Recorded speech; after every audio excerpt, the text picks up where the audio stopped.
اعوذ باللہ من الشیطان الرجیم بسم اللہ الرحمن الرحیم۔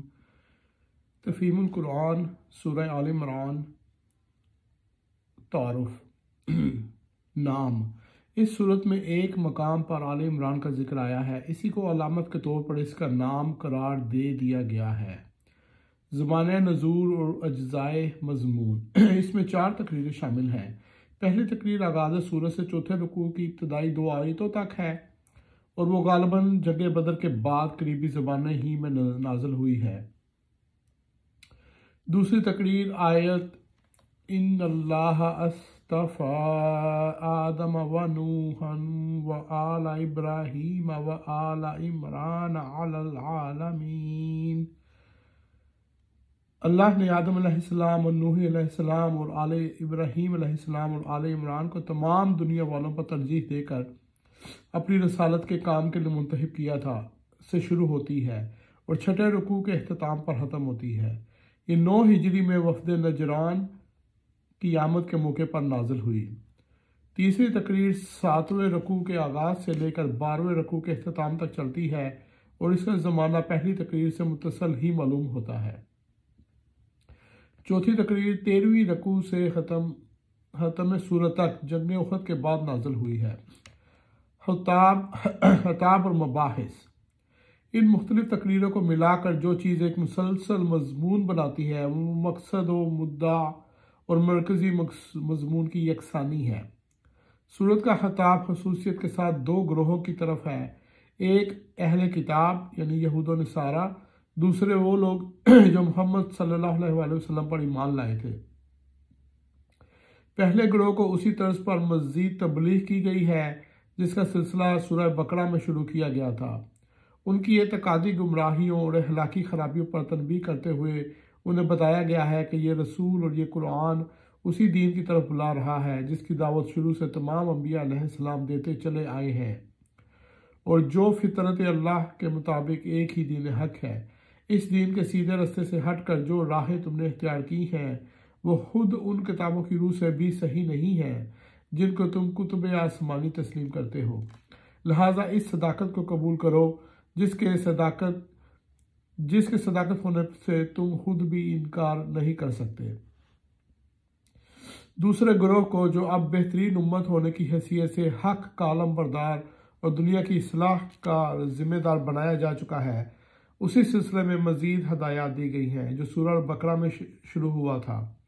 انہیں پچھلی امتوں کے مذہبی و اخلاقی زوال کا عبرتناک نقشہ دکھا کر متنبع کیا گیا ہے کہ ان کے نقش قدم پر چلنے سے بچیں۔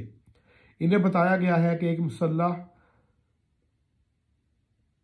ایک مسلح جماعت ہونے کی حیثیت سے وہ کس طرح کام کرے اور ان اہل کتاب اور منافق مسلمانوں کے ساتھ کیا معاملہ کریں جو خدا کے راستے میں طرح طرح سے رکاوٹیں ڈال رہے تھے۔ انہیں اپنی ان کمزوریوں کی اصلاح پر بھی متوجہ کیا گیا ہے جن کا ظہور جنگ احد کے سلسلے میں ہوا تھا۔ مسلح جماعت کہا ہے، مسلح نہیں کہا، میرے منہ سے مسلح نکلا جاتا ہے، یعنی کہ اصلے سے لیس نہیں، مسلح اصلاح کرنے والی جماعت۔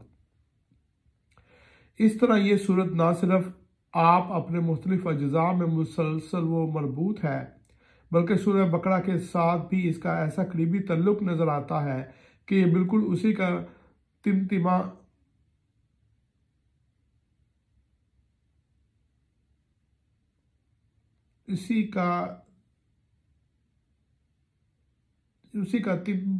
معلوم ہوتی ہے، اور یہ محسوس ہوتا ہے کہ اس کا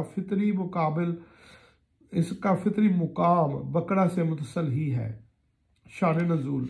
سورت کا تاریخی پس منظر یہ ہے: نمبر 1، سورہ بقرہ میں اس دین حق پر ایمان لانے والوں کو جن آزمائشوں اور مصائب و مشکلات سے قبل از وقت متنبع کر دیا گیا تھا وہ پوری شدت کے ساتھ پیش آ چکی تھی۔ جنگ بدر میں اگرچہ اہل ایمان کو فتح حاصل ہوئی تھی لیکن یہ جنگ گویا بھیڑوں کے چھتے میں پتھر مارنے کی ہم مانی تھی۔ اس اولین مسلح مقابلے نے عرب کی ان سب طاقتوں کو چونکا دیا تھا جو اس نئی تحریک سے عداوت رکھتی تھیں۔ ہر طرف طوفان کے اثار نمایاں ہو رہے تھے۔ مسلمانوں پر ایک دائمی خوف اور بے اطمینانی کی حالت طاری تھی، اور ایسا محسوس ہوتا تھا کہ مدینہ کی یہ چھوٹی سی بستی جس نے گرد و پیش کی ساری دنیا سے لڑائی مول لے لی ہے، صفائے ہستی سے مٹا ڈالی جائے گی۔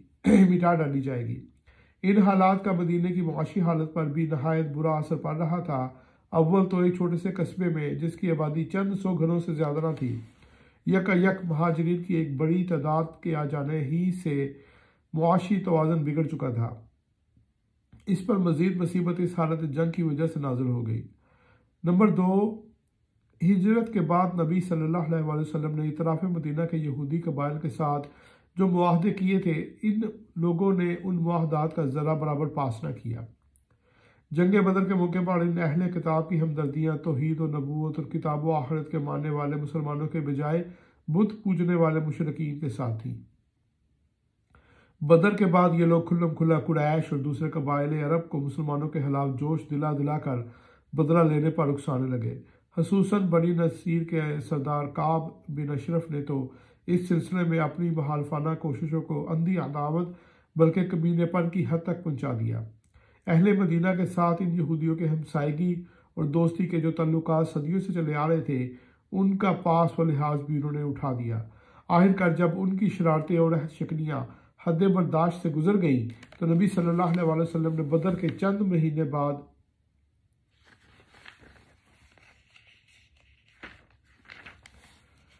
بنی کنیکا پر، جو ان یہودی قبیلوں میں سب سے زیادہ شریر لوگ تھے، حملہ کر دیا اور انہیں اطراف مدینہ سے نکال باہر کیا۔ لیکن اس سے دوسرے یہودی قبائل کی آتش عناد اور زیادہ بھڑک اٹھی۔ انہوں نے مدینہ کے منافق مسلمانوں اور حجاز کے مشرک قبیلوں کے ساتھ ساز باز کر کے اسلام اور مسلمانوں کے لیے ہر طرف خطرات ہی خطرات پیدا کر دیے، حتیٰ کہ خود نبی صلی اللہ علیہ وسلم کی جان کے متعلق ہر وقت یہ اندیشہ رہنے لگا کہ نامعلوم کب آپ صلی اللہ علیہ وسلم پر قاتلانہ حملہ ہو جائے۔ صحابہ کرام رضی اللہ تعالیٰ عنہ اس زمانے میں بالعموم ہتھیار بند سوتے تھے، شب خون کے ڈر سے راتوں کو پہرے دیے جاتے تھے۔ نبی صلی اللہ علیہ وسلم کو اگر تھوڑی دیر کے لیے بھی کہیں نگاہوں سے اوجھل ہو جاتے تو صحابہ کرام رضی اللہ تعالیٰ عنہ گھبرا کر آپ صلی اللہ علیہ وسلم کو ڈھونڈنے کے لیے نکل کھڑے ہوتے تھے۔ نمبر 3، بدر کی شکست کے بعد قریش کے دلوں میں آپ ہی انتقام کی آگ بھڑک رہی تھی کہ اس پر مزید تیل یہودیوں نے چھڑکا۔ نتیجہ یہ ہوا کہ ایک ہی سال بعد مکے سے 3000 کا لشکر جرار مدینے پر حملہ آور ہو گیا اور احد کے دامن میں وہ لڑائی پیش آئی جو جنگ احد کے نام سے مشہور ہے۔ اس جنگ کے لیے نبی صلی اللہ علیہ وسلم کے ساتھ 1000 آدمی مدینے سے نکلے تھے، مگر راستے میں 300 منافق یک الگ ہو کر مدینے کی طرف پلٹ گئے، اور جو 700 آدمی آپ صلی اللہ علیہ وسلم کے ساتھ رہ گئے تھے، ان میں بھی منافقین کی ایک چھوٹی سی پارٹی شامل رہی جس نے دوران جنگ میں مسلمانوں کے درمیان فتنہ برپا کرنے کی ہر ممکن کوشش کی۔ یہ پہلا موقع تھا جب معلوم ہوا کہ مسلمانوں کے اپنے گھر میں اتنے کثیر التعداد ماراستین موجود ہیں، اور وہ اس طرح باہر کے دشمنوں کے ساتھ مل کر خود اپنے بھائی بندوں کو نقصان پہنچانے پر تلے ہوئے ہیں۔ نمبر 4، جنگ احد میں مسلمانوں کو جو شکست ہوئی، اس میں اگرچہ منافقین کی تدبیروں کا ایک بڑا حصہ تھا، لیکن اس کے ساتھ مسلمانوں کی اپنی کمزوریوں کا حصہ بھی کچھ کم نہ تھا، اور یہ قدرتی بات تھی کہ ایک خاص طرز فکر اور نظام اخلاق پر جو جماعت ابھی تازہ ہی بنی تھی، جس کی اخلاقی تربیت بھی ابھی مکمل نہ ہو سکی تھی، اور جسے اپنے عقیدہ و مسلک کی حمایت میں لڑنے کا یہ دوسرا ہی موقع پیش آیا تھا، اس کے کام میں بعض کمزوریوں کا ظہور بھی ہوتا۔ اس لیے یہ ضرورت پیش آئی کہ جنگ کے بعد اس جنگ کی پوری سرگزشت پر ایک مفصل تبصرہ کیا جائے، اور اس میں اسلامی نقطہ نظر سے جو کمزوریاں مسلمانوں کے اندر پائی گئی تھیں، ان میں سے ایک ایک کی نشاندہی کر کے اس کی اصلاح کے متعلق ہدایات دی جائیں۔ اس سلسلے میں یہ بات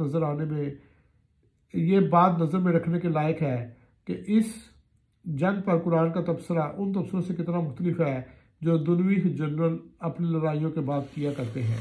صدق اللہ العظیم۔